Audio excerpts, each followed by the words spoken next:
Bonjour, bienvenue chez MVP Foot. Voici le résumé de l'actualité du football ivoirien. On espère que ça va te plaire. Donc, laisse un pouce bleu et aussi essaie de t'abonner pour ne rien rater de l'actualité de nos chers footballeurs éléphants. On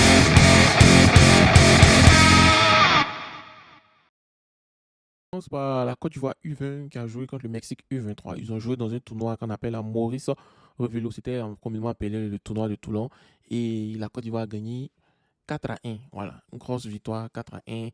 On a gagné la Corée. Je pense qu'on a gagné la Corée du Sud 2-1 ou 3-1, j'ai oublié. On a gagné la France 2-0. Voilà, c'est 2-1. On a gagné la Corée 2-1 et on a gagné la France 2-0. Donc, on est premier de notre poule. On a 9 points. Donc, on est qualifié pour la finale de ce tournoi.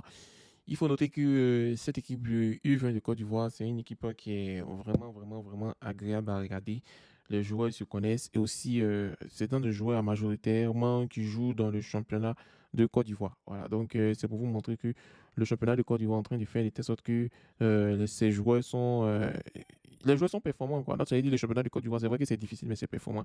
Voilà, donc il faut savoir que la Côte d'Ivoire, c'est une grande nation de football. Et on dit félicitations à la Fédération ivoirienne de football.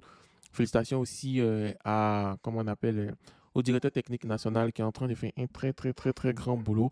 Aussi, félicitations aussi au président de la FIFA qui a su créer des championnats de U19, créer aussi le football féminin. Donc, ça fait de telle sorte que on voit un peu, on commence à connaître nos pépites, on les suit, et puis aussi, les pépites aussi commencent à évoluer. Donc, félicitations à vous et on espère que vous allez remporter ce tournoi. Et oui, et oui, et oui, si on parle de nos U20, il faut que je vous parle de ce trio d'attaque en fait. Voilà, donc en partant de la gauche vers la droite, on a Chris Ivan Wawa, on a Patrick Outro Vignon et on a Bazumana Touré. Voilà, donc ces trois-là, regardez bien les visages. S'ils n'ont pas de blessures, ils vont avoir une très très grande carrière et aussi ça va être un des plus grands trios d'attaquants de Côte d'Ivoire. Voilà. Donc, Chris Wawa, lui, c'est un ailier. Il pouvait être ailier c'est un ailier comme attaquant. Ailier, il est très, très fort. Pour ceux qui connaissent Thierry Henry, vous voyez comment Thierry Henry enroule les ballons. C'est la spécialité de Chris Wawa. Patrick Outo-Vignon, lui, c'est l'attaquant, le Didier Drogba, le 11. Il est fort de la tête, très, très rapide et très adroit devant les buts. Et à gauche, on a Bazumana Touré, notre Ariane Robben ou notre Lionel Messi. Donc, ces trois-là, ça va être un des plus grands trios du football ivoirien s'il n'y a pas de blessure. Donc, on met tout en prière parce que là, on voit qu'on a vraiment, vraiment des joyaux. Je vous présente aussi ce gardien, Ivan Konan. Voilà, les gens qui ne le connaissent pas, c'est un gardien U20, mais qui joue déjà à l'espoir des Ivoiriens U23. Voilà. Donc, pour ceux qui ont regardé le tournoi de Toulon, vont nous dire qui est ce gardien. C'est un gardien qui est très, très, très excellent. Voilà. Moi, selon moi, je pense que il mérite même de venir en sélection nationale avec comment on appelle, Yaya Fofana en fait. Et on sait tous qu'on a notre trio comment on appelle, de gardiens pour les 10 prochaines années.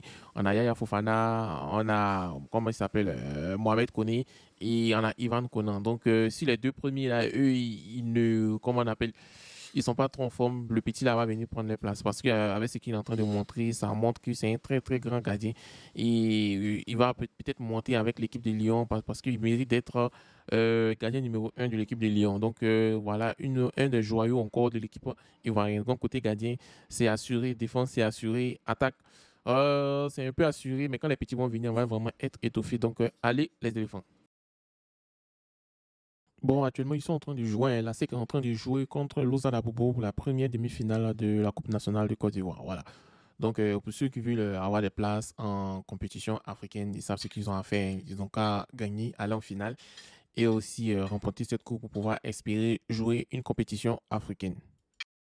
Si on parle de la SEC, il faut forcément qu'on parle de l'Africa. Voilà, donc l'Africa va jouer son dernier match de la poule 2 de la Ligue 2 de Côte d'Ivoire. Donc, ce dernier match va se dérouler le 14 juin prochain contre l'US Tulogo. Donc, les membres associés, les rouillés, les verts et rouges connaissent ce qu'ils vont en faire dans 90 minutes de la montée. C'est une victoire ou rien. Donc, pensez-vous que l'Africa va monter en Ligue 1?